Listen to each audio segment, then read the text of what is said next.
आज हम पढ़ने वाले हैं क्लास 12th फिजिक्स। और क्लास 12th फिजिक्स का 9th चैप्टर हम पढ़ेंगे जो है किरण प्रकाशिकी एवं प्रकाशिकी अंतर।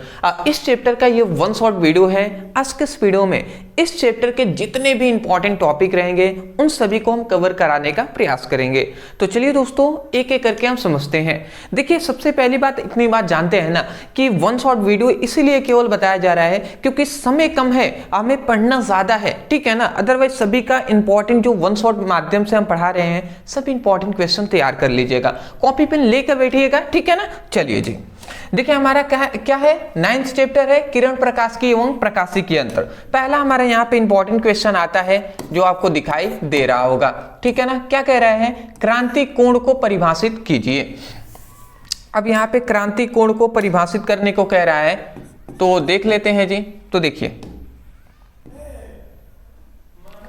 क्रांति कोण, अब क्रांति कोण क्या होता है, तो यहाँ पे हमने परिभाषा लिखा हुआ है, मैं एक बार पढ़ के सुना दे रहा हूँ, उसके बाद हम आपको रिवाइज करेंगे कैसे होता है, ये सब कुछ हम आपको बताएंगे। कह रहा है कि जब प्रकाश किरणें सघन माध्यम से विरल माध्यम में जाती हैं तो अभिलंब से दूर हटती हैं, तब आपतन कोण के मान को बढ़ाने पर अपवर्तन कोण का मान भी बढ़ जाता है। तो आपतन कोण के एक विशेष मान के लिए अपवर्तन कोण का मान 90 डिग्री हो जाता है, तो उसे आपतन कोण को क्रांति कोण कहते हैं। जैसे अब थोड़ा सा हम समझाते हैं आपको, ठीक है ना, समझ जाएंगे तो आसानी से याद हो जाएगा। जैसे ये एक हमारा सतह है, ठीक है ना, ये एक पारदर्शी सतह है, मान लेते हैं ऊपर क्या है, ऊपर है हमारा सघन माध्यम और नीचे कौन सा माध्यम है, नीचे है विरल माध्यम। सघन और विरल का मतलब, सघन मतलब जैसे हम ले सकते हैं ऊपर है जल और नीचे क्या है, मान लेते हैं वायु है, ठीक है ना। तो अब क्या होता है, ये विरल है ये सघन है, ठीक है ना। तो यहां पर एक और बात याद रखेंगे कि हम सघन से विरल में प्रकाश किरणें भेजते हैं। एक और काम कर लेते हैं, थोड़ा सा मैं अपोजिट करके आपको बता दे रहा हूं जिससे फिगर थोड़ा अच्छा से बनेगा, ठीक है। उससे ऊपर नीचे करने से कोई मतलब है नहीं, बट फिर भी ऊपर हम ले लेते हैं विरल माध्यम, ठीक है ना, विरल माध्यम जैसे वायु को ले लेते हैं और नीचे हम सघन माध्यम ले लेते हैं, ठीक है ना, जैसे कि जल हो गया, ठीक है। तो देखिए जब यहाँ पे कह रहा है कि जब प्रकाश किरणें सघन माध्यम से विरल माध्यम में जाती हैं, ठीक है ना, तो जब प्रकाश किरणें मान लेते हैं जल से वायु की तरफ जा रही हैं, ठीक है ना, तो ऐसे सिंपल सी बात है, जल से वायु की तरफ इस तरीके से जाएंगी और ये जब जा रही है तो जहां पे टकराएंगी वहां पर हम एक अभिलंब इस तरीके से खींच लेते हैं, ये हमारा अभिलंब हो गया। अब सिंपल सी बात है कि जब प्रकाश किरणें सघन से विरल की ओर जाती है तो हमें रूल पता है कि सघन से विरल की ओर जाएंगे तो ये जो अभिलंब है इससे दूर हटती हैं प्रकाश किरणें, तो ये इस तरीके से दूर हटकर चली जाएगी। ये प्रकाश किरणें इस तरीके से दूर हटकर इस तरीके से चली जाती हैं, ठीक है। तो इतनी बात हम बेसिक जानते हैं, ये अभिलंब है, तो अभिलंब, ये आपतित किरण है, ये क्या है, आपतित किरण, ये क्या है, अपवर्तित किरण,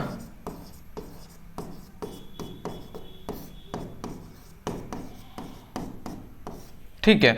तो इसे हम क्या कहते हैं, आपतित किरण और अभिलंब के बीच जो कोण बनता है इसे आपतन कोण I से प्रदर्शित करते हैं, और ये अपवर्तित किरण और अभिलंब के बीच जो कोण बनता है इसे हम कोण R से प्रदर्शित करते हैं। इतनी बात जानते हैं, I क्या है आपतन कोण, R क्या है अपवर्तन कोण, ठीक है ना। ये I क्या है, तो I में लिख दे रहा हूं यहाँ पे आपतन कोण है, ये सब आपको पहले से पता होनी चाहिए, ठीक है ना। R क्या है, अपवर्तन कोण, और मुझे विश्वास है कि बहुत सारे स्टूडेंट हैं जिनको ये बातें पता भी होंगी। तो अब देखिए यहाँ पे बात ये आती है कि इस आपतन कोण के मान को हम बढ़ाएंगे, ठीक है ना। सपोज दैट हमने इतने पे लेके गया तो ये देख रहे हैं इतना झुका हुआ है। अब मान लेते हैं सपोज दैट हम ये जो आपतन कोण है, आपतन कोण के मान को हम इतना बढ़ा देते हैं। तो जब हम आपतन कोण के मान को, देखिए पहले तो इतना ही था, अब आपतन कोण के मान को अगर हमने इतना बढ़ा दिया तो अपवर्तन कोण जो है ना, अपवर्तन कोण मान लेते हैं ये प्रकाश किरणें तब इतना, जैसे इस तरीके से झुकते झुकते झुकते झुकते आकर ये बिल्कुल यहां से चली जाएंगी, ठीक है ना। तो उस समय पर यहाँ पे जो कोण बनेगा वो कोण कितना हो जाएगा, जो अपवर्तन कोण R का मान हो जाएगा वो 90 डिग्री हो जाएगा। देख रहे हैं लंब है और ये क्या है जो सतह है, तो यहाँ पे 90 डिग्री बन जाता है। तो यहाँ पे ये जो विशेष एक ये कोण बनता है, ये एक विशेष कोण है और इसी कोण को IC से प्रदर्शित करते हैं और इसी को क्रांति कोण कहते हैं। तो परिभाषा हम क्या कह सकते हैं, हम यही कह रहे हैं कि जब प्रकाश किरणें, ध्यान से समझे, ये जो कोण बन रहा है ना यहाँ पे, तो इस कोण को ही हम क्रांति कोण कहते हैं, ठीक है ना। तो यह हम यही कह रहे हैं कि जब प्रकाश किरणें सघन माध्यम से विरल माध्यम में प्रवेश करती हैं, सघन से विरल माध्यम में प्रवेश करती हैं, तो प्रकाश किरणें अभिलंब की ओर, मतलब अभिलंब से दूर हटती हैं। तब आपतन कोण, ये I क्या है, आपतन कोण, तो आपतन कोण के मान को बढ़ाने पर अपवर्तन कोण का मान 90 डिग्री हो जाता है। तो आपतन कोण के इस विशेष मान को हम क्या कहते हैं, क्रांति कोण कहते हैं। मैं आशा करता हूं कि आपको समझ में आ गया होगा। वही बात यहां पे लिखा गया है, क्या लिखा गया है कि जब प्रकाश किरणें सघन से विरल माध्यम में जाती हैं तो अभिलंब से दूर हटती हैं। जब प्रकाश किरणें सघन से विरल की ओर जा रही हैं तो अभिलंब से, देख रहे हैं ना, दूर हट रही हैं, जाना तो ऐसे चाहिए था, ठीक है। तब कह रहा है तब आपतन कोण के मान को बढ़ाने पर अपवर्तन कोण का मान भी बढ़ता है। बिल्कुल सही बात है, आपतन कोण का मान हम बढ़ाएंगे तो अपवर्तन कोण का मान लेते हैं कि सपोज दैट यहां से जब प्रकाश किरणें अगर हमने ऐसे भेजा होता, ठीक है, भेजते तो ये ऐसे चला गया होता, अब फिर से और हमने थोड़ा सा बढ़ा दिया तो ये जो प्रकाश किरणें हैं, देख रहे हैं, इस तरीके से सीधे इस तरीके से निकल गया है, ठीक है। तो वही कहा जा रहा है कि आपतन कोण के मान को बढ़ाने पर अपवर्तन कोण का मान भी बढ़ता है, ठीक है ना। देख रहे हैं जब हमने बढ़ाया था तो ये पहले इतना हो गया, फिर से पूरा 90 डिग्री हो गया है। तो वही कहा जा रहा है आपतन कोण के मान को बढ़ाने पर अपवर्तन कोण का मान भी बढ़ता है। तो आपतन कोण के एक विशेष मान के लिए, ये जो आपतन कोण है तो ये हमने बढ़ाया है तो ये आपतन कोण ही ना है, तो आपतन कोण के एक विशेष मान के लिए अपवर्तन कोण का मान 90 डिग्री हो जाता है, ठीक है ना। तो उस विशेष कोण को ही, ये जो विशेष कोण बन रहा है, इस विशेष कोण को ही क्रांति कोण कहते हैं। तो वही बात हमने बोला है, देख लीजिए एक बार और, मैं पढ़ के नहीं बल्कि यहां से बोल रहा हूं, याद हो जाए तो अच्छी बात है, नहीं तो भैया आप कैसे अब समझाएं आपको अदरवाइज, ठीक है ना। देखिए एक बार और मैं बोल दे रहा हूं, आप कहेंगे जब प्रकाश किरणें सघन से विरल माध्यम में प्रवेश करती हैं तो अभिलंब से दूर हटती हैं, तब आपतन कोण के मान को बढ़ाने पर अपवर्तन कोण का मान भी बढ़ता है। तो आपतन कोण के एक विशेष मान के लिए अपवर्तन कोण का मान 90 डिग्री हो जाता है। तो इस विशेष कोण को ही हम क्या कहते हैं, क्रांति कोण कहते हैं। आशा करता हूं आप समझ गए होंगे, अदरवाइज स्क्रीनशॉट लेंगे, ले लीजिए, फिर हम आगे बढ़ते हैं। चलिए ठीक है जी। नेक्स्ट दूसरा हमारा सबसे इंपॉर्टेंट, यहाँ पे दूसरा हमारा क्वेश्चन आता है जो कह रहा है कि अवतल लेंस का प्रथम व द्वितीय फोकस को परिभाषित कीजिए। अब प्रथम फोकस द्वितीय फोकस क्या होता है समझिए। अवतल लेंस का प्रथम फोकस समझते हैं जी। तो अवतल लेंस का पहले प्रथम फोकस जानते हैं, फिर से द्वितीय फोकस की ओर बढ़ेंगे। तो यहाँ पे कह रहे हैं कि अवतल लेंस के मुख्य अक्ष पर स्थित वह बिंदु जिससे होकर जाने वाली प्रकाश किरणें लेंस से अपवर्तन के पश्चात जिस बिंदु पर मिलती हुई प्रतीत होती हैं उसे अवतल लेंस का मुख्य फोकस कहते हैं, ठीक है ना।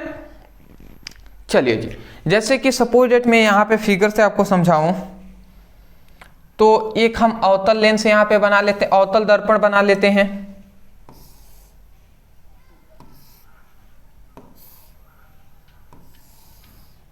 ठीक है जी,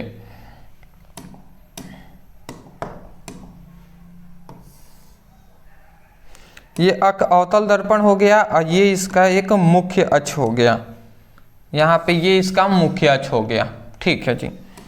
अब क्या होता है कि मान लेते हैं यहाँ पे प्रकाश किरणें इस प्रकार जा रही हैं, ठीक है ना। सपोज डैट मैं तीर वाला ले रहा हूँ, मान लेते हैं प्रकाश किरणें इस तरीके से यहाँ पे जा रही हैं, ठीक है। इस तरीके से प्रकाश किरणें जा रही हैं और दर्पण से टकराने के पश्चात ये सीधा इस तरीके से, वास्तव में इस तरीके से मुख्य अक्ष के समांतर हो जा रही हैं। प्रकाश किरणें इस तरीके से आ रही हैं, ठीक है। अब फिर से ये क्या हो रही है, मुख्य अक्ष के, ये मुख्य अक्ष है, इसके समांतर हो जा रहे हैं, ठीक है। तो क्या होता है, जबकि इसको जाना कैसे चाहिए था, वास्तव में इस तरीके से आ रही हैं, तो अगर हम थोड़ा सा सोचे अच्छे से तो इसको वास्तव में इस तरीके से जाना चाहिए था और यहाँ पे आकर इस तरीके से मिलना चाहिए था, ठीक है ना। ये वास्तव में इस तरीके से एक बिंदु पर यहाँ पे मिलना चाहिए था। अच्छे से रेखा बनाएंगे ना तो इस तरीके से बनेगा, तो यहाँ पे मिलना चाहिए था।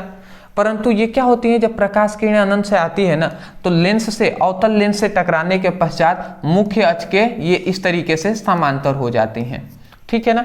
तो हम यही परिभाषा कह रहे हैं, क्या कह रहे हैं कि अवतल लेंस के मुख्य अक्ष पर स्थित वह बिंदु, मतलब ये अवतल लेंस है तो अवतल लेंस के मुख्य अक्ष पर स्थित, हम यही कह रहे हैं कि अवतल लेंस के मुख्य अक्ष पर स्थित वह बिंदु जिसकी ओर जाने वाली प्रकाश किरणें, ये सब दिख रहे हैं ना, इसकी ओर ही जा रही हैं, ठीक है ना। तो जिसकी ओर जाने वाली प्रकाश किरणें लेंस से अपवर्तन के पश्चात मुख्य अक्ष के समांतर हो जाती हैं, तो तो वह बिंदु ही क्या कहलाता है, अवतल लेंस का प्रथम फोकस कहलाता है। तो यही क्या हो जाएगा, F1 हो जाएगा। समझ रहे हैं ना, तो ये बात है। एक बार और मैं बोल दे रहा हूं, ध्यान से आप समझिएगा।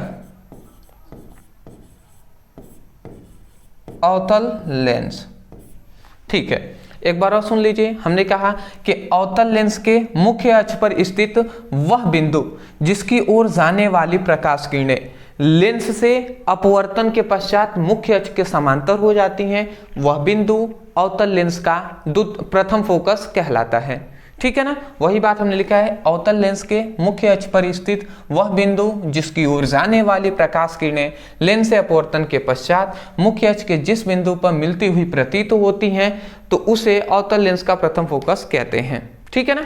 दूसरा हमारा आता है अवतल लेंस का द्वितीय फोकस। यहाँ पे कह रहा है अवतल लेंस के मुख्य अक्ष के समांतर चलने वाली प्रकाश किरणें लेंस से अपवर्तन के पश्चात मुख्य अक्ष के जिस बिंदु पर मिलती हुई प्रतीत होती हैं वह बिंदु अवतल लेंस का द्वितीय फोकस कहलाता है। मतलब यहाँ पे क्या हो रही है, मुख्य अक्ष के समांतर तो आ रही हैं परंतु मिलती हुई प्रतीत हो रही हैं। जैसे यहाँ पे अगर मैं फिगर से समझाऊं तो पहले फिगर ही बना दे रहे हैं,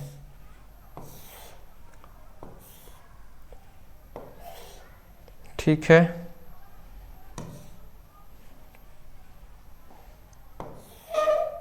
ठीक,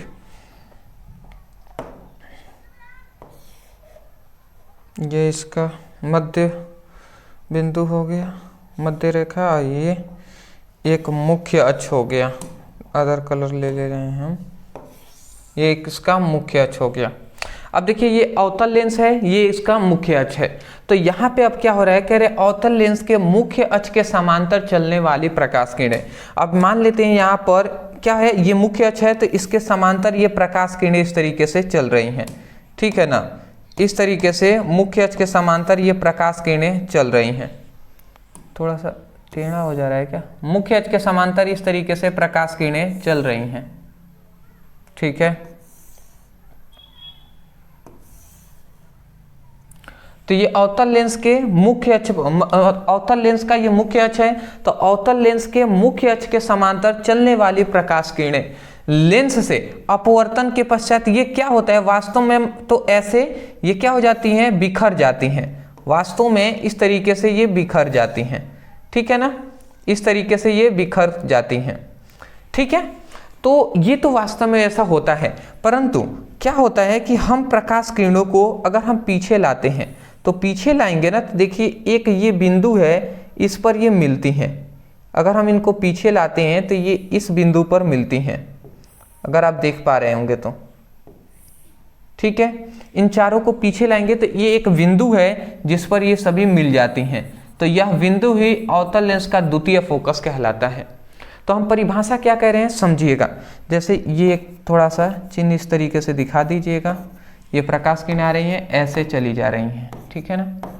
तो देखिए हम क्या कह रहे हैं, हम कह रहे हैं कि अवतल लेंस के मुख्य अक्ष पर, मुख्य अक्ष, अवतल लेंस के मुख्य अक्ष पर स्थित वह बिंदु जिसके समांतर चलने वाली प्रकाश किरणें लेंस से अपवर्तन के पश्चात, मतलब ऐसे हम कह सकते हैं सिंपल सा, ये मुख्य अक्ष है, ठीक है ना, मुख्य अक्ष। तो हम कह रहे हैं कि अवतल लेंस के मुख्य अक्ष के समांतर चलने वाली प्रकाश किरणें लेंस से अपवर्तन के पश्चात जिस बिंदु पर मुख्य अक्ष के जिस बिंदु पर मिलती हुई प्रतीत होती हैं, वह बिंदु अवतल लेंस का द्वितीय फोकस कहलाता है। तो मैं आशा करता हूं समझ गए होंगे अवतल लेंस का प्रथम, अवतल लेंस का द्वितीय फोकस। ठीक है ना, आगे बढ़ते हैं। स्क्रीनशॉट लेंगे, ले लीजिए।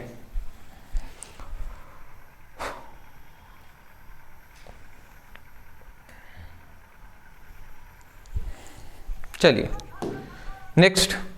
अब देखिए यहाँ पे दो इंपॉर्टेंट, सबसे ज्यादा इंपॉर्टेंट ये क्वेश्चन है क्योंकि ये दो नंबर में आपसे पूछ लिए गए हैं, तो इनको भी हम देख लेते हैं। कह रहा है कि दो उत्तल लेंस जिनमें प्रत्येक की फोकस दूरी 20 सेमी है, तो संपर्क में रखे संयुक्त लेंस की क्षमता की गणना कीजिए। मतलब क्षमता की हमें गणना करना है। दो लेंस है, अगर हम यहाँ पे इसको हल करें तो कह रहा है दो उत्तल लेंस है जिसकी फोकस दूरी क्या है 20 सेमी। तो एक की फोकस दूरी है f1 मान लेते हैं 20 सेमी, f2 भी तो होगा ना, तो f2 का भी फोकस दूरी कितना 20 सेमी होगा। ठीक है, उसके बाद फोकस दूरी हो गया तो कह रहा है कि लेंस की क्षमता की हमें गणना करना है। मतलब अगर सिंपल वे में कहें तो P की हमें गणना यहाँ पे करनी है। ठीक है ना, P की गणना करनी है। तो एक तो बात बेसिक हम जानते हैं, क्या हम जानते हैं कि लेंस की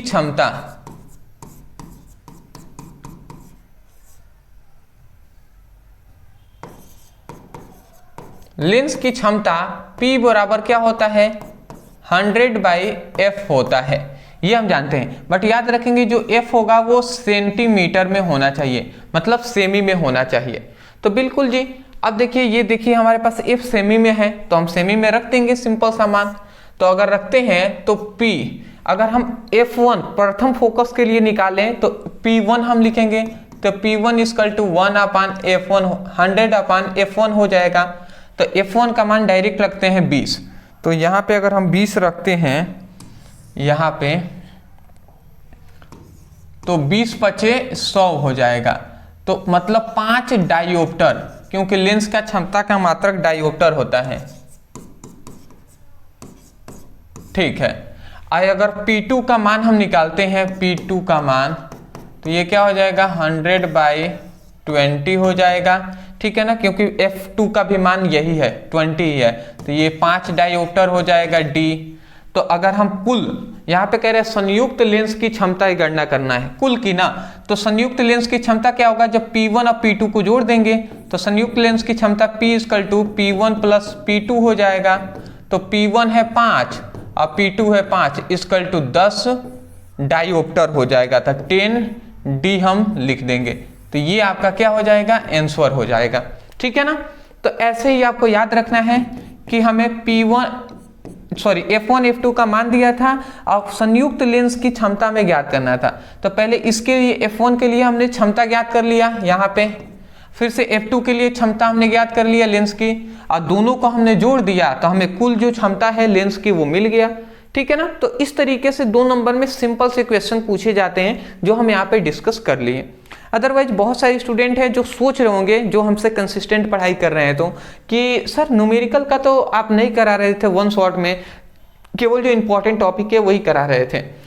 तो देखिए न्यूमेरिकल का सीरीज हमने स्टार्ट किया हुआ है, उसमें हम आएंगे इस चैप्टर में ना, तो अभी बहुत सारे कराएंगे, क्योंकि ये तो 2 नंबर वाले हैं, 5-5 नंबर वाले भी तो क्वेश्चन है ना, सबको हम कराएंगे। बट ये क्या था ना, बहुत बार मैं देख रहा हूँ रेगुलर ये रिपीट हो जा रहे हैं इस टाइप के क्वेश्चन, तो मैंने सोचा 2 क्वेश्चन कम से कम इस टाइप का तो करा ही दिया जाए। ठीक है ना, क्योंकि क्या पता आप न्यूमेरिकल के टाइम मतलब न्यूमेरिकल देख पाते हैं या नहीं। न्यूमेरिकल पे तो आपको मतलब बहुत सारे स्टूडेंट ऐसे हैं, ठीक है ना, हल्के में समझ लेते हैं न्यूमेरिकल, तो ऐसा नहीं समझनी चाहिए। बट फिर भी यहाँ पे देख रहे हैं, पढ़ रहे हैं तो अच्छी बात है, अभी पढ़ लीजिए। अगला आता है, देखिए दूसरा कह रहा है +2.50 डायोप्टर और -3.50 डायोप्टर क्षमता वाले लेंसों को मिलाकर एक संयुक्त लेंस की फोकस दूरी ज्ञात कीजिए। मतलब अगर सिंपल वे में कहें तो ये जो डायोप्टर मतलब P1 का मान यहाँ पे दिया है 2.50 डायोप्टर, एक P2 का मान दिया है 3.75 डायोप्टर, ठीक है ना। तो ये P1 का मान है, ये P2 का मान है, ठीक है। तो कह रहा है दोनों लेंसों को मिलाने पर संयुक्त की फोकस दूरी ज्ञात कीजिए।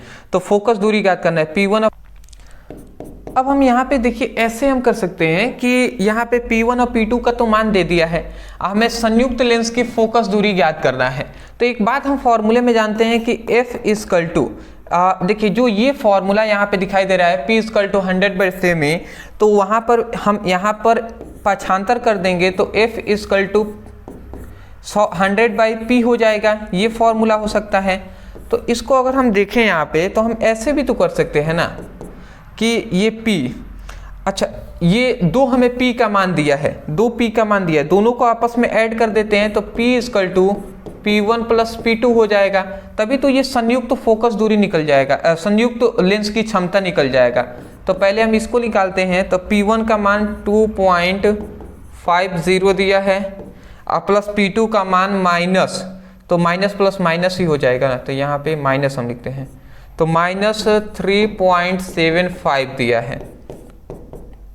तो ये कितना हो जाएगा 1.25 डायोप्टर हो जाएगा, ठीक है जी, 1.25 डायोप्टर हो जाएगा, ठीक है जी। तो 1.25 डायोप्टर हो गया।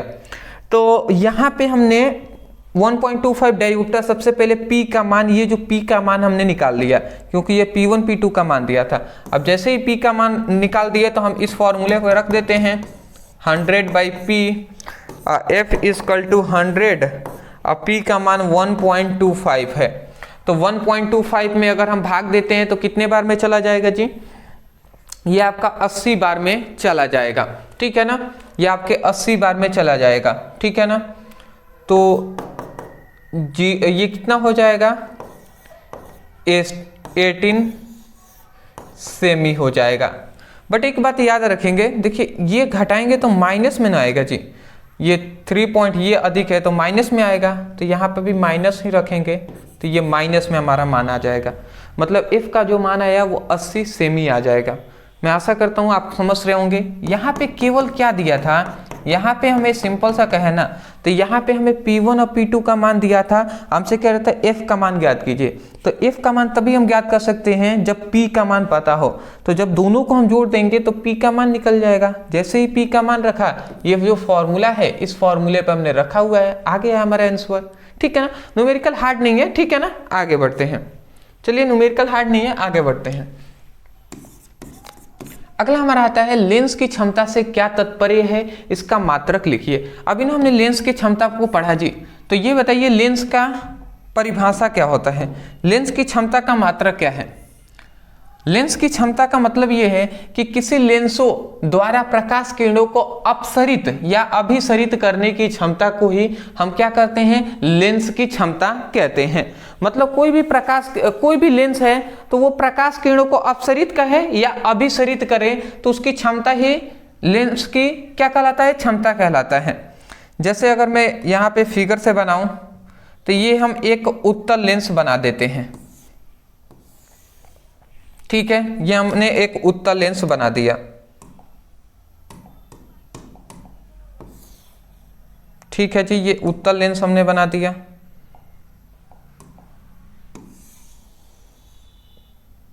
ठीक, अब ये जो उत्तल लेंस है, तो सपोज डेट ये उत्तल लेंस है, तो यहाँ पर हम क्या करते हैं कि उत्तल लेंस मुख्य अक्ष के समांतर इस तरीके से प्रकाश किरणें अगर जाती हैं तो ये क्या होगा, मुख्य अक्ष के समांतर इस तरीके से प्रकाश किरणें चलेंगी और लेंस से अपवर्तन के पश्चात ये क्या होगा, मुख्य अक्ष के ये प्रकाश किरणों को अवतल लेंस, जो उत्तल लेंस होता है ये प्रकाश किरणों को एक जगह मिला देता है।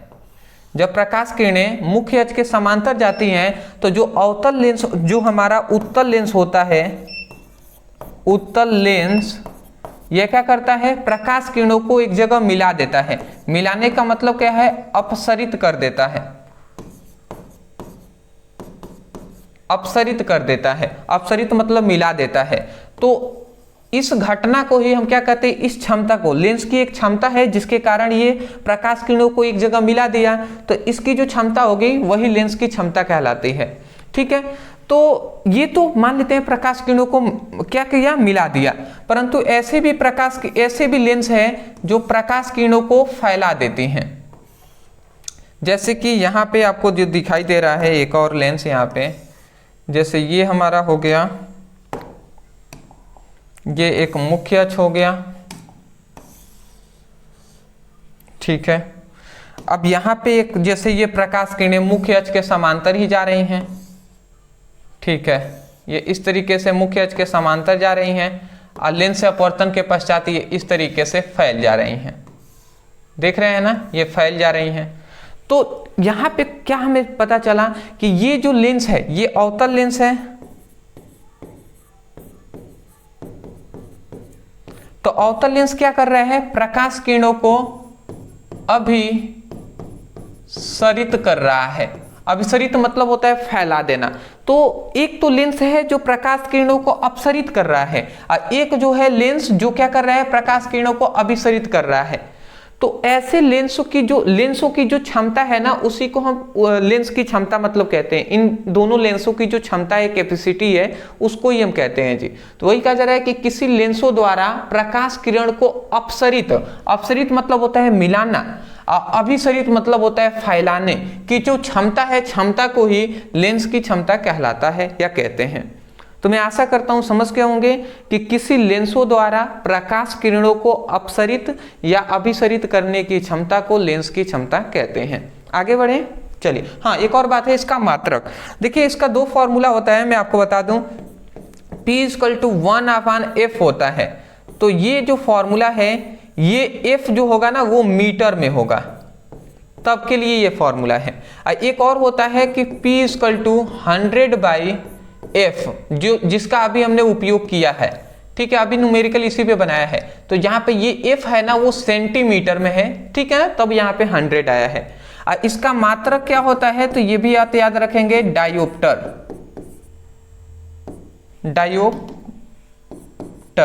डायोप्टर होता है जिसे हम D से प्रदर्शित करते हैं। आशा करता हूं समझ के होंगे। आगे बढ़े, चलिए जी। अगला हमारा छठा जो क्वेश्चन आता है कि यहाँ पे ध्यान से समझेंगे कि यदि इस दूरदर्शी की अभिदृश्यक लेंस और नेत्रिका लेंस की फोकस दूरी क्रमशः कितना दिया है, 250 सेमी और 5 सेमी हो, तो दूरदर्शी की आवर्धन क्षमता m और नेत्रिका लेंस आवर्धन क्षमता m और नेत्रिका लेंस और अभिदृश्यक लेंस की बीच की दूरी ज्ञात कीजिए। चलिए जी, सबसे पहले न्यूमेरिकल देता है तो कैसे हल करते हैं ये समझते हैं। सबसे पहले लिखेंगे हल, और जो दिया है उसको लिख देते हैं दिया है। ठीक है ना, तो क्या क्या दिया है, हमें दिया है कि जो एक दूरदर्शी है जिसका अभिदृश्यक लेंस और नेत्रिका लेंस की फोकस दूरी जो है वो इतना है और इतना है क्रमशः। तो अभिदृश्यक लेंस की जो फोकस दूरी है जिसे हम FO से करते हैं, इसकी है कितना, 250, क्रमशः कह दिया है ना, तो 250 इसको पहले दिया है तो 250 लिख देंगे। और नेत्रिका लेंस जो FE है उसका फोकस दूरी कितना है, 5 सेमी। ठीक है जी, तो कह रहा है कि इसकी आवर्धन क्षमता m की गणना करना है। तो सिंपल सी बात है कि हमें जब आवर्धन क्षमता m की गणना करना है तो फॉर्मूले पर हम रखेंगे, हमारा मान जो है वो आ जाएगा। ठीक है ना, ठीक है जी। तो आवर्धन क्षमता m = क्या होता है, F0/FE होता है। ये हम फॉर्मूला जानते हैं कि F0/FE होता है। ठीक है, जहां FO क्या है, जो अभिदृश्यक लेंस की फोकस दूरी है, FE क्या है, नेत्रिका लेंस की फोकस दूरी है। ठीक है ना, तो अब इसमें अगर हम रखते हैं मान तो हमारा क्या आ जाएगा, m = 250/5 हो जाएगा। तो 5 × 5 = 25 हो जाएगा और 0 हो गया। तो मतलब m का जो मान आएगा वो 50 आ जाएगा। तो ये m का मान, आवर्धन क्षमता का तो मान हमारा क्या आ गया, 50 आ गया। तो ये हमारा आवर्धन क्षमता का मान हो गया। यहाँ पे लिख देते हैं आवर्धन क्षमता।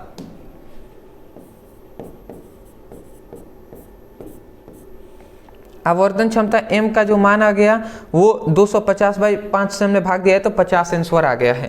तो ये हमारा आवर्धन क्षमता का मान हो गया। अब दृश्यक लेंस और नेत्रिका लेंस की फोकस दूरी क्रमशः 250 सेमी तथा 5 सेमी हो तो दूरदर्शी की आवर्धन क्षमता, ठीक है। तो पहला हमने आवर्धन क्षमता ज्ञात कर लिया। फिर है नेत्रिका लेंस और अभिदृश्यक लेंस के बीच की दूरी ज्ञात कीजिए। तो नेत्रिका लेंस और अभिदृश्यक लेंस कहाँ पे होते हैं? तो हम इतने बात, कोई भी अगर दूरदर्शी अगर हम बनाते हैं, सपोज डेट में फिगर यहाँ पे नहीं बना रहा हूँ, ऐसे बस समझाने के तौर पे बता रहा हूँ, ठीक है ना, क्योंकि दूरदर्शी का फिगर बनाने में टाइम लगेगा। मान लेते हैं ये कोई दूरदर्शी है, तो नेत्रिका लेंस जो होता है वो यहाँ पे होता है और अभिदृश्यक लेंस जो होता है वो यहाँ पे होता है। तो हमें यहाँ पे कह रहा है कि नेत्रिका जो अभिदृश्यक लेंस की फोकस दूरी है वो कितना है जी, वो 250 है। तो सपोज डेट नेत्रिका लेंस की फोकस दूरी मान लेते हैं 250 है, यहाँ से यहाँ तक हो जाएगी, ठीक है ना। और नेत्रिका लेंस की जो फोकस दूरी है वो 5 सेमी है, मतलब हम कह रहे हैं कि यहाँ से यहाँ तक हो जाएगी। तो हमसे क्या पूछा गया है? हमसे कह रहे हैं कि नेत्रिका और अभिदृश्यक लेंस के बीच की दूरी बताइए। तो नेत्रिका और अभिदृश्यक लेंस की बीच की दूरी हमें पता करना है। तो भैया हम इन दोनों के बीच की दूरी पता करना है, तो चुपचाप हम इनकी फोकस दूरी को जोड़ देंगे तो वही तो दूरी हो जाएगी ना। तो हम क्या कर देंगे, नेत्रिका हम यहाँ पे लिख सकते हैं कि नेत्रिका लेंस तथा अभिदृश्यक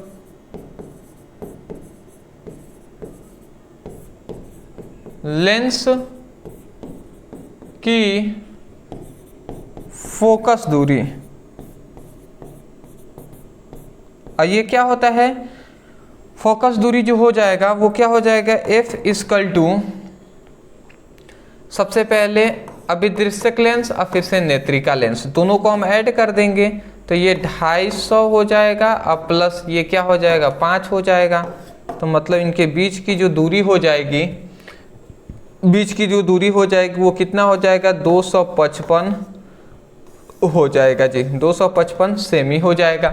तो ये एफ से ही नहीं, किसी चीज से भी आप दर्शा सकते हैं, ठीक है ना। मतलब सिंपल सी बस ये याद रखेंगे कि ये दूरी है, फोकस दूरी नहीं है, केवल दूरी है, ठीक है ना। सॉरी, ये फोकस लिख दिया था हमने, क्यों? क्योंकि कह रहे हैं नेत्रिका और अभिदृश्यक लेंस की बीच की दूरी ज्ञात करना है। तो बीच की दूरी ज्ञात करने के लिए हम इनको जोड़ देंगे तो हमारा निकल जाएगा 255 सेमी।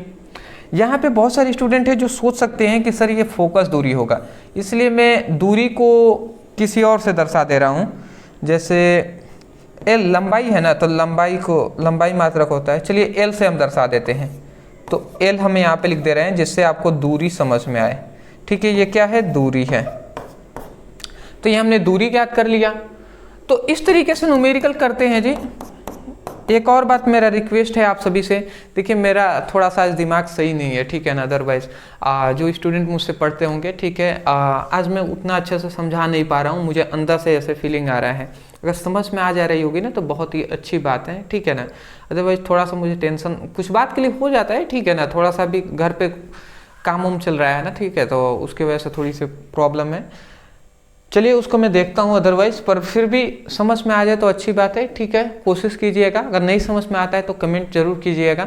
बट अगर समझ में आ रहा है ना तो कमेंट में ज़रूर, आप यहाँ पे जब ये वीडियो देख रहे हैं तो एक बार आप कमेंट कर दीजिएगा कि सर समझ में आ रहा है, ठीक है ना। तो मैं कमेंट जब देखूंगा तो कम से कम दिल में ये संतुष्टि रहती है, चलिए कम से कम समझ में तो आ गया ना, बात समझ रहे हैं ना। और ना भी है ना तो इसका ये नहीं सोचना है आपको कि सर को दुख लगेगा या अदरवाइज कोई बात है, आप ज़रूर बताइएगा, ठीक है ना। मैं आज सोच रहा था कि थोड़ा सा ज़्यादा ही पढ़ाऊंगा, ठीक है ना। इसके जो चैप्टर ये 9th है, आज सोच रहा था कि 10th का भी वीडियो में बना लूँ, उसके बाद कल आपको 10th का भी प्रोवाइड कर दे रहा हूँ, चैप्टर 10 का।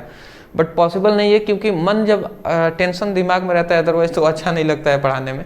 चलिए कोई नहीं, कल देखते हैं इसको, ठीक है। आगे बढ़ लेते हैं, आज कैसे भी जो 9th चैप्टर है कंप्लीट हम कर देंगे, ठीक है ना। कह रहा है कि विचलन कोण अपूर्ण आंतरिक परावर्तन से क्या तात्पर्य है। चलिए कोई नहीं, फोकस कीजिएगा आप, ठीक है ना। देखते हैं कैसे इसको होता है जी। विचलन कोण अपूर्ण आंतरिक परावर्तन, विचलन कोण क्या होता है पहले इसको समझ लेते हैं। तो आपतित किरण, यहाँ पे किरण है, ठीक है ना, इसको थोड़ा सा आप सुधार कर लेंगे। ये आपतित किरण को आगे बढ़ाने पर और निर्गत किरण को पीछे बढ़ाने पर दोनों किरणें जिस बिंदु पर मिलती हैं वह बिंदु उस बिंदु के बीच बने कोण को विचलन कोण कहते हैं। मतलब अगर नहीं समझ में आ रहा है तो यहाँ पे मैं फिगर बना दे रहा हूँ, ठीक है ना। इसका नहीं समझना है, मैं इसका फिगर बना रहा हूँ। जैसे ये एक हम प्रिज्म यहाँ पे ले लेते हैं, ठीक है। सपोज डेट यहाँ पे हमने एक प्रिज्म ले लिया,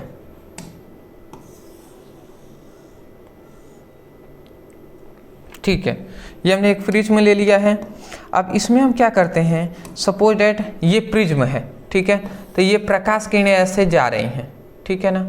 तो ये ऐसे प्रकाश किरणें गई इस प्रिज्म से टकराई, तो प्रकाश जो है इधर प्रिज्म से बाहर तो वायु है, तो ये विरल हो जाएगा, ये सघन हो जाएगा। तो जब भी प्रकाश किरणें क्या होता है विरल से सघन में जाती हैं तो ये एक माध्यम है, तो माध्यम में अभिलंब हम खींच लेंगे यहाँ पे, ठीक है ना। ये अभिलंब यहाँ पे हम एक खींच लेते हैं इस तरीके से।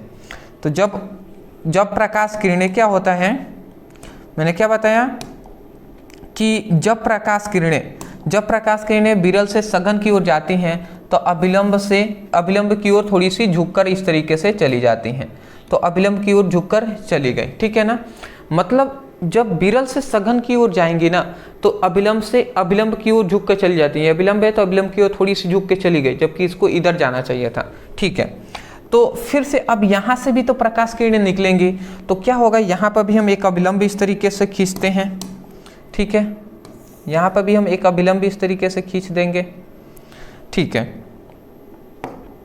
तो जब यहाँ पे हम अभिलंब खींचते हैं तो अब हम इतना जानते हैं अब सघन से विरल की ओर जा रही है, तो सघन से विरल की ओर जा रही है तो अभिलंब से दूर हटती है। तो ये अभिलंब है तो इससे अब दूर हट के इस तरीके से चली जाएंगी, ठीक है ना। जबकि इसको इधर जाना चाहिए था, इस अभिलंब से दूर हटकर ऐसे चली गई, ठीक है। तो ये जो है इसको तो हम क्या कहते हैं जी, आपतित किरण कहते हैं,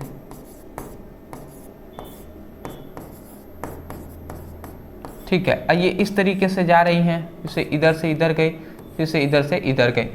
इसको हम निर्गत किरण कहते हैं, क्योंकि ये निकल रही है ना, तो निर्गत किरण कहते हैं। तो यहाँ पे हम ये कह रहे हैं ये आपतित किरण, ये निर्गत किरण है, ये क्या है, प्रिज्म है। तो समझिएगा।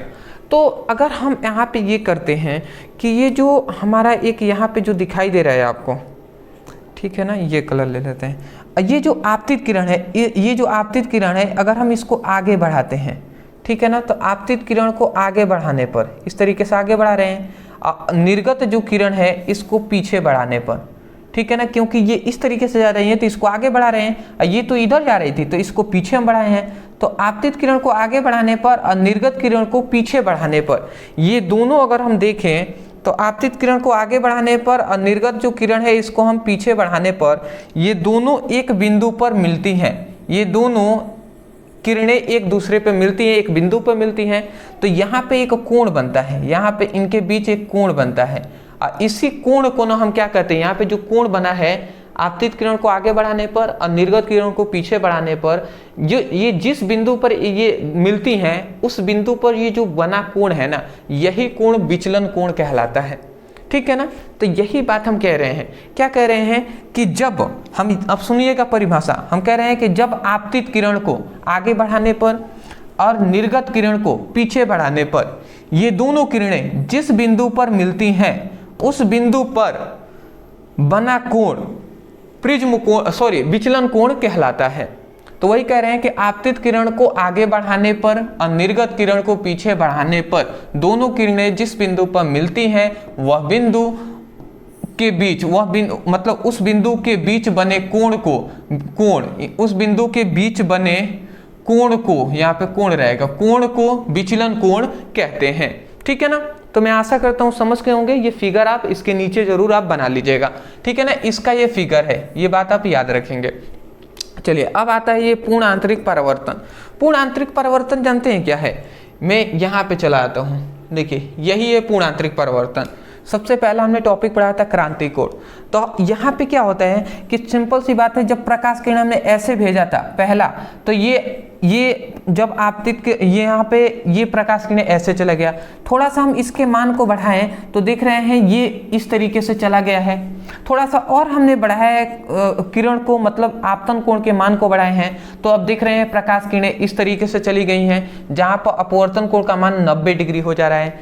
थोड़ा सा यहाँ पे और हम क्या कह रहे हैं कि थोड़ा सा और अगर हमने यहाँ पे मान को, मतलब यहाँ पे प्रकाश किरणों को और हमने इतना करके भेज दिया, इतना, तो थोड़ा सा और हमने ये जो अब कोण का मान हमने और थोड़ा सा यहाँ तक बढ़ा दिया ना, ये टोटल, ठीक है। यहाँ पे अब ये इतना बड़ा हमने मान बढ़ा दिया है, इतना बड़ा, ये टोटल अब इतना मान हमने बढ़ा दिया। तो जैसे हम और मान बढ़ाते हैं तो यहाँ पे ये जो प्रकाश किरणें हैं ना, फिर से इधर लौट आती हैं, फिर से प्रकाश किरणें ये इधर लौट आती हैं। इधर का मतलब क्या है कि गई थी सघन माध्यम से ही और फिर से सघन माध्यम में ही लौट आती हैं। तो ये जो घटना है ना कि प्रकाश जिस माध्यम से गया होता है उसी माध्यम में वापस लौट आता है, तो ये घटना ही पूर्ण आंतरिक परावर्तन कहलाता है, ठीक है ना। तो चलिए वही बात हम यहाँ पे बता रहे हैं, ठीक है। यहाँ पे तो ये पूर्ण आंतरिक परावर्तन का सिंपल सा मतलब यही है। तो मैं फिगर से आपको थोड़ा सा एक बार और समझाने का प्रयास करूँगा, समझिएगा। ये हमारा क्या है, क्योंकि उसमें बहुत सारे स्टूडेंट हैं, शायद नहीं समझ में आ रहा होगा, तो इसलिए मैं एक बार और भी रिपीट कर दे रहा हूँ। ये हमारा विरल माध्यम है, ये सघन माध्यम है, ठीक है। और यहाँ पे ये प्रकाश किरणें सपोज डेट इस प्रकार जा रही हैं विरल माध्यम से, मतलब सघन से विरल में जब जा रही हैं तो यहाँ पे एक अभिलंब इस तरीके से हम खींच लेते हैं, ये अभिलंब हो गया। तो जब प्रकाश किरणें सघन से विरल की ओर जाती हैं तो हम अभिलंब से दूर हटती हैं। तो इतनी बात हम बेसिक जानते हैं, इसको हम क्या कहते हैं, आपतन कोण आई कहते हैं। यहाँ पे अभिलंब अपवर्तन कोण के बीच बना कोण को, अभिलंब और अपवर्तित किरण के बीच बने कोण को अपवर्तन कोण कहते हैं, आर। तो यहाँ पे ये है कि थोड़ा सा और हम प्रकाश किरणों को ये हम बढ़ा देते हैं, थोड़ा सा और हमने ये प्रकाश किरणों को इतना हमने बढ़ाया, तो ये जो प्रकाश किरणें हैं इस तरीके से ये चली जाती हैं। तो यहाँ पे जो कोण आर का जो मान हो गया, वो तो आर का मान 90 डिग्री हो जाता है। तो इस विशेष कोण को ही हम क्या कहते हैं, क्रांति कोण कहते हैं, ठीक है ना। ये क्रांति कोण है IC। अब चुपचाप यहाँ पे ये कहने का मतलब है कि जो आपतन कोण I का मान है ना, उसको क्रांति कोण के मान से भी अधिक करना है। तो मतलब क्रांति कोण का मान है, उससे भी अधिक आपतन कोण का मान हो तो भी जाकर पूर्ण आंतरिक परावर्तन की घटना होती है। जिसके कहने का मतलब ये है कि जब प्रकाश किरणों को हम क्रांति कोण से भी अधिक मान पर हम इसको क्या करेंगे जी, भेजेंगे सघन से विरल माध्यम में। तो सघन से विरल माध्यम में दिख रहे हैं ना यहाँ पर, अब देखिए मान हमने बढ़ा दिया है, क्रांति कोण का मान तो यहीं तक था, अब हमने और भी मान यहाँ पे बढ़ा दिया है। तो जब हमने आपतन कोण के मान को क्रांति कोण के मान से भी अधिक कर दिया, तो प्रकाश किरणें उसी माध्यम में वापस लौट आती हैं जिस माध्यम से गई हुई होती हैं। सघन से गई थी और सघन में ही वापस लौट आई। तो ये जो संपूर्ण घटना है यही पूर्ण आंतरिक परावर्तन कहलाता है।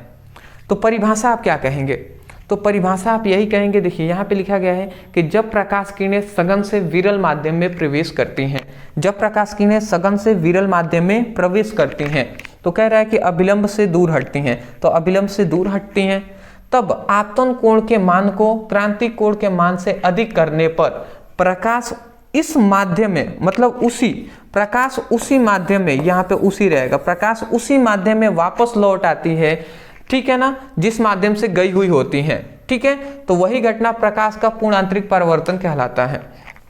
मतलब यहाँ पे यही कहा जा रहा है, थोड़ा सा मैं बोलूँगा आप लिख लेंगे ना, इतना आप काम कीजिएगा, ये परिभाषा छोड़िए, थोड़ा सा यहाँ पे बीच में करेक्शन करना पड़ेगा। मैं जो बोल रहा हूँ ना, इसको रिक्वेस्ट है आप कॉपी में लिख लीजिए, ठीक है। आज मेरा थोड़ा सा उतना वो नहीं है, बट मैंने सोचा कि आपकी क्लासेस मिस नहीं हो, क्योंकि टाइम कम है, हमें पढ़ना है, ठीक है ना। तो मैं सोच रहा हूँ कि एक बार टोटल जो आपका ये 9 चैप्टर है, 5 दिन और लगेंगे ये पांचों आपके चैप्टर कंप्लीट करने के बाद। मैं सोच रहा हूँ कि फिर से आपको एक बार और रिवीजन कराया जाए, 2-2, 3-3 चैप्टर को एक साथ ही। न्यूमेरिकल का भी सीरीज चलाया जाए, रिएक्शन है, बहुत कुछ कराना है, वो भी हम करा दें, ठीक है। इसलिए मैं क्लासेज ले रहा हूँ, नहीं तो आज मेरा क्लासेज लेने का कोई भी इच्छा नहीं कर रहा है, ठीक है ना। तो एक बार और मैं कहूँगा, रिक्वेस्ट है आपसे, कॉपी पेन लिए हैं, सुन लीजिए और लिख लीजिए। आप कहेंगे जब प्रकाश किरणें सघन माध्यम से विरल माध्यम में प्रवेश करती हैं तो अभिलंब से दूर हटती हैं, तब आपतन कोण के मान को क्रांति कोण के मान से अधिक करने पर प्रकाश किरणें उसी माध्यम में वापस लौट आती हैं जिस माध्यम से गई हुई होती हैं। तो प्रकाश की इस घटना को पूर्ण आंतरिक परावर्तन कहते हैं। देखिए, सघन माध्यम में से ही प्रकाश किरणें गई थी और फिर से सघन माध्यम में ही तो वापस लौट आई है ना, ठीक है, क्योंकि ये जो रेखा है, इससे नीचे सघन है, उससे ऊपर विरल है, तो ये सघन में ही वापस लौट आई है। तो यही घटना पूर्ण आंतरिक परावर्तन कहलाता है। अब चुपचाप जो हमने बोला उसको लिखने के बाद ये आप फिगर बना लीजिएगा, आपका काम कंप्लीट हो जाएगा। और इसको लिखने के बाद ये फिगर बना लीजिएगा। ये परिभाषा आप रहने दीजिएगा, ठीक है ना। मैं इसको काट दे रहा हूँ क्योंकि यहाँ तक तो सही है, फिर से और इसमें करेक्शन करना है, ठीक है ना, एक लाइन और लिखना होगा। तो छोड़िए इसको, आप परिभाषा न लिखिएगा, जो हमने बोला है वही लिख दीजिएगा। हमने एक बार बोल दिया है, नहीं सुने हैं पीछे ले जाइए वीडियो को, फिर से सुन लीजिए, ठीक है ना। स्क्रीनशॉट लेंगे, ले लीजिए। चलिए जी, नेक्स्ट हमारा जो 8वां यहाँ पे क्वेश्चन कह रहा है, इसको भी हम थोड़ा सा समझ लेते हैं। कह रहा है किसी माध्यम में प्रकाश का वेग इतना मीटर प्रति सेकेंड है तो इस माध्यम में हवा में जाने वाली किरणों के लिए क्रांति कोण ज्ञात कीजिए, ठीक है। तो यहाँ पे हमसे, यहाँ पे देखिए हल में दिया है, तो क्या दिया है, कह रहा है कि किसी माध्यम में प्रकाश का जो वेग है वो इतना है। तो कोई भी माध्यम है तो किसी माध्यम में प्रकाश का वेग जो v है ना, वो कितना है जी, 1.5 × 10⁸ मीटर प्रति सेकेंड है, ठीक है ना। तो कह रहा है कि इस माध्यम में हवा में जाने वाली किरणों का क्रांति कोण ज्ञात कीजिए। मतलब IC का मान हमें ज्ञात करना है, IC का मान, क्रांतिक कोण का मान हमें ज्ञात करना है, क्रांतिक कोण का मान ज्ञात करना है, IC का मान। हमें एक बात पता है कि प्रकाश की चाल जो होता है वो क्या होता है, 3 × 10⁸ मीटर प्रति सेकेंड होता है। तो ये बेसिक बात है कुछ जो कि हमें पहले से ही पता है, ठीक है ना। तो अब हम सिंपल से एक और बात जानते हैं कि जो अपवर्तनांक इक्वल टू क्या होता है, अपवर्तनांक n इक्वल टू क्या होता है, अपवर्तनांक n इक्वल टू c/v होता है। ये हम फॉर्मूला जानते हैं कि अपवर्तनांक n इक्वल टू क्या होता है, c/v होता है। यह है अपवर्तनांक।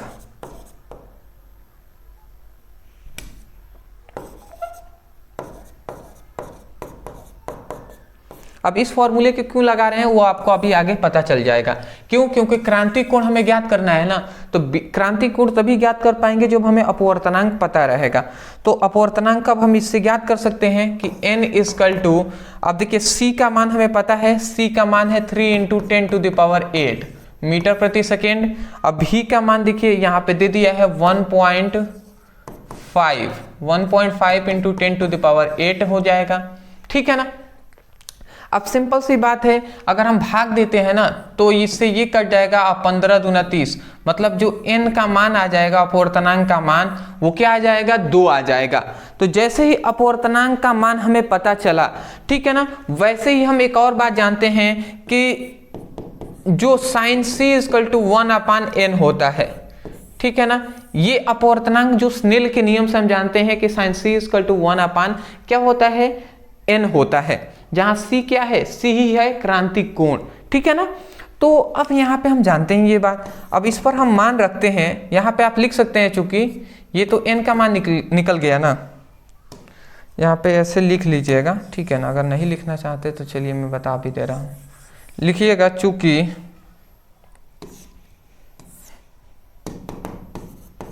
हम जानते हैं, क्या जानते हैं जी, sin c = 1/n होता है। सिंपल सा मान रखेंगे तो sin c = 1/n का मान यहाँ पे 2 है तो 2 हम रख देंगे। अच्छा एक और बात बताइए, गणित के रूल से आप क्या जानते हैं, 1/2 किसका मान होता है? तो 1/2 जो मान होता है वो साइन 30 डिग्री का मान होता है। साइन 30 डिग्री का मान ही ना होता है जी, ठीक है। तो ये जो साइन है, साइन से साइन कट जाएगा तो जो सी का मान आ जाएगा वो 30 डिग्री आ जाएगा। कितना आ जाएगा? 13। और सी क्या है? सी ही है, क्या है? क्रांतिक कोण। तो क्रांतिक कोण का मान हमें 30 डिग्री मिल गया। हमसे क्या पूछा था कि किसी माध्यम में प्रकाश की वेग यदि इतना मीटर प्रति सेकेंड है तो इस माध्यम में हवा में जाने वाले किरण के लिए क्रांतिक कोण का मान होगा। तो हमें सिंपल सा क्रांतिक कोण का मान हमने ज्ञात कर लिया।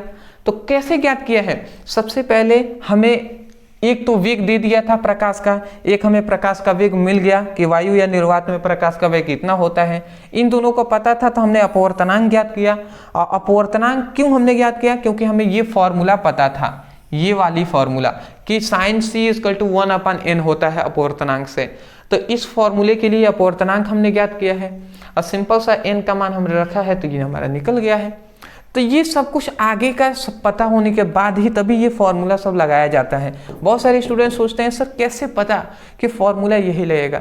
भैया दूरदर्शी ये सोच है, न्यूमेरिकल लगाने के लिए दूर तक सोचना पड़ता है। सोचेंगे दूर तक फॉर्मूले सब पता रहेंगे तभी जाकर हो पाएगा। और ये स्वयं जितना प्रैक्टिस करेंगे ना उतना आता जाएगा आपको। न्यूमेरिकल एक ऐसी चीज है जिसको बिना प्रैक्टिस का नहीं आने वाला। देखिए यहाँ पे हमने 5 इंपॉर्टेंट ये क्वेश्चन लिख दिए हैं जिसको जो लॉन्ग टाइप क्वेश्चन है और 5-5 नंबर में ये सभी पूछे जाते हैं, बहुत ज़्यादा इंपॉर्टेंट है। तो एक एक प्रश्न को मैंने पढ़ा दिया है। आपसे केवल मैं रिक्वेस्ट कर रहा हूं कि भैया इस चैप्टर को यदि ये 5 टॉपिक नहीं पढ़े तो भैया समझिए कुछ नहीं पढ़े हैं, क्योंकि इस चैप्टर से 5-5 नंबर वाले क्वेश्चन ही सबसे ज्यादा पूछे जाते हैं जो कि यहाँ पे है। और सब हमने कराया हुआ है। पहले मैं इसको पढ़ के सुना दे रहा हूं, उसके बाद मैं बताऊंगा कैसे आप पढ़ सकते हैं इनको, ठीक है ना। तो देखिए कह रहा है कि परावर्तीय दूरदर्शी का किरण आरेख खींचिए, इसकी कार्यविधि समझाइए, किसी दूरदर्शी की विवेदन क्षमता को कैसे बढ़ा सकते हैं। सिंपल सी बात है, यहाँ पे परावर्तीय दूरदर्शी के बारे में हमसे पूछा है। आप इसको याद रखेंगे, परावर्तीय दूरदर्शी एक पढ़ना है, हेडिंग अपना लिख लीजिए, परावर्तीय दूरदर्शी आपको पढ़ना है। दूसरा एक और पढ़ना है कि अपवर्तनीय खगोलीय दूरदर्शी, मतलब दूसरा खगोलीय दूरदर्शी के बारे में पढ़ना है। इसका किरण आरेख, कार्यविधि, प्रतिबिंब कैसे बनता है, आवर्धन क्षमता ज्ञात करना, ये सब। दूसरा आप लिख लीजिए खगोलीय दूरदर्शी, लिख लीजिए, इंपॉर्टेंट है ये सभी। परावर्तीय दूरदर्शी, खगोलीय दूरदर्शी। तीसरा, पतले लेंसों के लिए लेंस मेकर सूत्र का व्युत्पन्न ज्ञात कीजिए, मतलब लेंस मेकर सूत्र आपको ज्ञात करना है, लिख लीजिए। पतले लेंसों के लिए लेंस मेकर सूत्र लिख लिए होंगे। अगला आता है कि प्रिज्म के लिए पदार्थों का अपवर्तनांक का व्यंजक न्यूनतम विचलन कोण की स्थिति में। तो देखिए प्रिज्म के पदार्थों का अपवर्तनांक, प्रिज्म के लिए पदार्थों का अपवर्तनांक का व्यंजक ज्ञात करना है, इसको लिख लीजिए, 5 नंबर वाला है। अगला आता है संयुक्त सूक्ष्मदर्शी। संयुक्त सूक्ष्मदर्शी का किरण आरेख खींचिए, इसका प्रतिबिंब बनाना, रेखा चित्र, आवर्धन क्षमता की गणना कीजिए। अब एक और लिख लीजिए संयुक्त सूक्ष्मदर्शी। ये 5 टॉपिक आपने लिख लिया ना, आप सर्च कर लीजिए। कैसे सर्च करेंगे? लिखिएगा परावर्तीय दूरदर्शी ब्रदर सर, इतना लिख लेंगे यूट्यूब पर और सर्च कर लीजिएगा, वीडियो मिलेगा, वहां से आप इसकी स्टडी कर लें। आज ही करना है आपको, तब जाकर ये चैप्टर आप कंप्लीट होगा। फिर से लिखिएगा, जब इसको पढ़ लेंगे फिर से लिखिएगा कि खगोलीय दूरदर्शी ब्रदर सर, वीडियो आपको मिल जाएगा। पतले लेंसों के लिए लेंस मेकर सूत्र, या केवल लिखिएगा लेंस मेकर सूत्र ब्रदर सर, सर्च कीजिएगा, वीडियो मिल जाएगा। प्रिज्म के लिए पदार्थों का अपवर्तनांक ब्रदर सर, इतना लिखेंगे, सर्च कर लीजिएगा। संयुक्त सूक्ष्मदर्शी ब्रदर सर, ठीक है ना। इंग्लिश में ऐसे ही लिख कर सर्च कर लीजिएगा, या बोलने तो आता है ना, जो माइक वाला ऑप्शन होता है क्लिक कीजिएगा, बोल लीजिएगा, आ जाएगा वीडियो, वहां से पढ़ लीजिएगा। मैं रियलिटी कहूँ ना, पढ़ने की इच्छा होगी ना तो स्टूडेंट पढ़ लेंगे, और जिनको नहीं क्या होने ना उनको मैं चाहे मतलब पैर क्यों ना पढ़ लूँ भैया, वो नहीं पढ़ने वाले, मैं जानता हूँ, ठीक है ना। क्योंकि कोई व्यक्ति ना, अब मैं ज़्यादा उस पर डिस्कस नहीं करूँगा, अदरवाइज मैं, चलिए कोई नहीं, पढ़ाई कीजिए। अदरवाइज अभी मेरा थोड़ा सा दिमाग उतना अच्छा नहीं है, मैं रिक्वेस्ट कर रहा हूँ आपसे मन लगा कर पढ़ाई कर लीजिए, ठीक है ना। क्योंकि आधे से अधिक परेशानियाँ कुछ चीज़ें होती हैं ना जो अदरवाइज डिस्कस नहीं करना, चलिए कोई नहीं, ठीक है। डिस्क्रिप्शन बॉक्स में मैं सभी सब्जेक्ट का लिंक दे दूंगा, तो वहाँ से स्टडी कीजिएगा। व्हाट्सएप ग्रुप टेलीग्राम का लिंक है, वहाँ पे ज्वाइन हो जाएंगे, इंस्टा पे फॉलो कर लेंगे, बहुत है इतना, ठीक है ना। वीडियो पसंद आया लाइक कर लीजिएगा, सब्सक्राइब कर लीजिएगा, कमेंट कर दीजिएगा, बहुत है, ठीक है ना। चलिए मुस्कुरा दे रहे हैं, अदरवाइज कल मिलते हैं नए टॉपिक के साथ एक नए वीडियो में। Thank you so much for watching this video, thank you.